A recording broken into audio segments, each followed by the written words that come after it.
On a entendu des coups de feu, on s'est couché au sol. Notre professeur a fermé la porte, on s'est réfugié dans un coin. On s'est tous mis en file indienne. Et notre maîtresse a pris la main du premier. Elle nous a guidés vers la sortie. J'étais tellement effrayée qu'ils nous entendent et qu'ils tirent sur la porte. J'ai demandé aux enfants de rester calmes et je leur ai dit qu'il y avait des méchants dehors et qu'on devait attendre que des gentils nous fassent sortir. Le 14 décembre 2012, l'Amérique, malheureusement habituée aux fusillades meurtrières, va vivre l'une des pires tueries de masse de son histoire, la tuerie de Newtown. Cette fois, la plupart des victimes sont de très jeunes enfants. Ils ont entre 5 et 10 ans. Tous élèves de l'école primaire Sandy Hook, dans une petite ville du Connecticut. Le tireur s'appelle Adam Lanza, il n'a que 20 ans. Il se suicidera après avoir tué 27 personnes, dont 20 enfants. On revient sur ce drame qui a traumatisé les États-Unis et profondément ému le reste du monde avec Stéphane Bourgoin. Bonjour, vous êtes spécialiste des tueurs de masse et des tueurs en série, auteur de Qui a tué le Dahlia Noir aux éditions Ring. Nous, on va d'abord revenir sur ce matin du 14 décembre. La tuerie dans l'école commence à 9h30, soit une demi-heure après le début des cours. Mais Adam Lanza, lui, a déjà tué sa mère. Racontez-nous.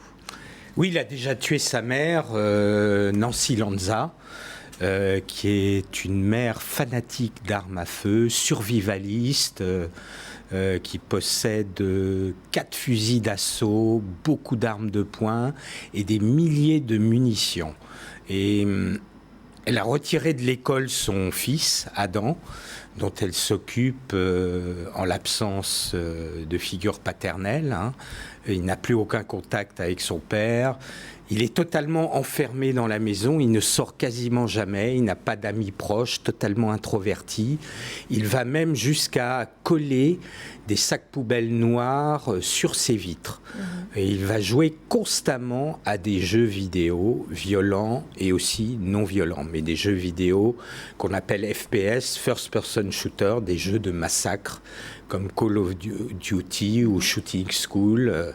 C'est aussi un enfant profondément perturbé. On parle d'un syndrome d'Asperger, une forme d'autisme. C'est une forme d'autisme, effectivement, difficulté à communiquer, crise de colère. Il est totalement enfermé dans son monde intérieur. Vous faites un lien entre sa pathologie et son geste ? Non, pas vraiment, parce que quasiment tous les tueurs de masse sont considérés comme responsables de leurs actes. On a du mal à imaginer le commun des mortels que ce soit des personnalités qui ne soient pas irresponsables, fous, comme on disait autrefois, ou psychotiques, mais dans 95% des cas, ils sont tout à fait responsables de leurs actes. Par contre, moi je les considère comme des suicidaires extravertis. Ils ont des tendances suicidaires, souvent des tentatives de suicide par le passé, mais au lieu de se suicider seuls dans leur coin, ils veulent laisser une marque dans l'histoire. Donc emporter le plus de victimes avec eux pour passer à la postérité. La seule manière qu'on aurait d'empêcher ce type de tueries qui sont des tueries imitatives. C'est-à-dire depuis Columbine, Klebold et Harris, tous s'imitent les uns les autres. Vont poster des testaments numériques, c'est pas le cas pour Adam Lanza. Vont être des fanatiques de jeux vidéo violents, ce qui ne veut pas dire que parce que vous êtes fanatique de jeux vidéo violents, évidemment, vous allez commettre des massacres. Fanatiques d'armes à feu et une intense préparation de ces actes. Anders Breivik, c'est 9 ans. Columbine, c'est près de 6 ans de préparation. Et on estime qu'Adam Lanza a préparé 8 ans à l'avance cette tuerie. Oui, parce que quand on se penche sur le dossier, on a l'impression qu'il avait même annoncé son crime. En CM2, il avait écrit un livre sur une tuerie de masse dans laquelle des enfants étaient assassinés. Et donc, il jouait à ce fameux jeu vidéo qui s'appelle School Shooting, mettant en scène un tireur solitaire ouvrant le feu dans une école. Finalement, ces tueurs, ils annoncent leur geste. Est-ce que c'est pas une manière de tirer la sonnette d'alarme en disant « Attention, je vais tirer, je vais tuer ». Oui, ils annoncent, mais en même temps, comme ils sont tellement introvertis, qu'ils n'ont pas d'amis proches, aucune relation sentimentale, personne de leur entourage ne peut deviner ce qu'ils sont en train de préparer. Et la mère qui voit le jeune évoluer de cette manière si étrange, elle alerte personne ? Elle n'alerte personne parce que, tout simplement, elle n'a quasiment aucune communication avec lui. Il reste enfermé dans sa chambre, elle lui sert ses repas dans sa chambre, il discute apparemment, d'après ce qu'on sait, de voisins, uniquement quand elle l'emmène sur des stands de tir où il va s'entraîner aux armes à feu. Est-ce que tout de même il y a un déclencheur à ce massacre ? Est-ce qu'un matin il se réveille en disant voilà, c'est le jour J, c'est aujourd'hui que je vais tuer, c'est aujourd'hui que je vais tuer l'école, tuer l'institution, une école que je ne supporte plus, ou au contraire c'est prémédité comme vous le disiez ? Ah, c'est totalement organisé et prémédité. La date n'est pas forcément sélectionnée à l'avance. Donc c'est quelque chose qui l'énerve la veille ? Qu'est-ce qui va déclencher le passage à l'acte ? On peut peut-être supposer que c'est une dispute avec sa mère ou quelque chose qui tourne mal, qui peut enclencher, mais c'est quelque chose qu'il prépare dans sa tête soigneusement depuis des années. On a retrouvé, mais ça les policiers ne l'ont pas communiqué, mais on le sait par des sources... proche du dossier, comme vous dites, qu'il avait des milliers de pages sur toutes les tueries de masse sur des décennies précédentes. Et c'est des tableaux qu'il a mis des années à préparer. Et notamment, c'était classifié par le nombre des victimes.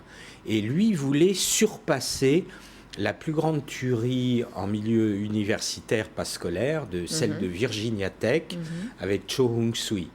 Il en approche, hélas, puisqu'il tue 27 personnes. Et ce qui est très frappant, c'est que cette tuerie se déroule en l'espace de 5 minutes. 9h35, il pénètre dans l'école en fracassant les vitres avec son fusil automatique. 9h40 et quelques secondes, il se suicide. Et vous parlez du rôle des médias qui ne devraient pas, selon vous, donner l'identité de ces tueurs pour justement éviter cette envie d'imiter. Ben oui, parce que ce genre d'individus rêve de passer à la postérité, de devenir célèbres en commettant leurs actes criminels et en portant le plus grand nombre de victimes possible avec eux.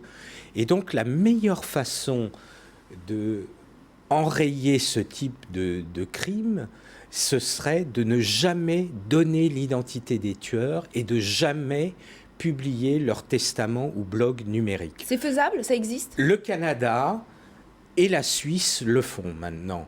Il y a un consensus dans les médias de ne pas publier l'identité, de ne pas leur faire de publicité post-mortem. Vous avez rencontré ces tueurs de masse, quelques-uns, évidemment ceux qui ont survécu au drame dont ils sont responsables. Est-ce qu'ils s'en veulent ? Non, absolument pas. Parce que pour eux, ils n'ont pas l'impression de tuer des êtres humains. Ce sont ce qu'on appelle des sociopathes, des psychopathes qui n'ont pas d'empathie. Ils vont chosifier et dépersonnaliser totalement leurs victimes.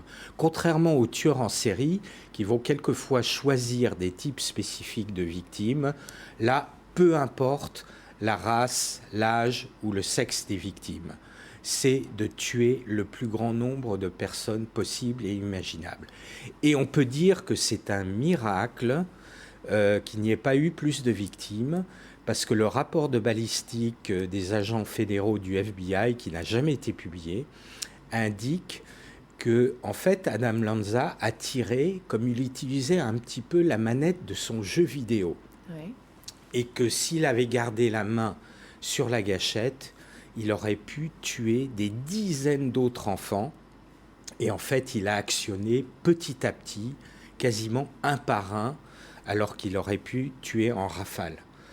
Donc malgré tout, l'école de Newton, même s'il y a 26 victimes, a pu échapper à un carnage absolument monstrueux. Stéphane Bourgoin, si je vous demande de terminer cette phrase, le 14 décembre 2012, c'est le jour où ? Que me répondez-vous ? C'est le jour de Sandy Hook, la tuerie de l'école de Newton, la plus grande tuerie d'enfants en milieu scolaire.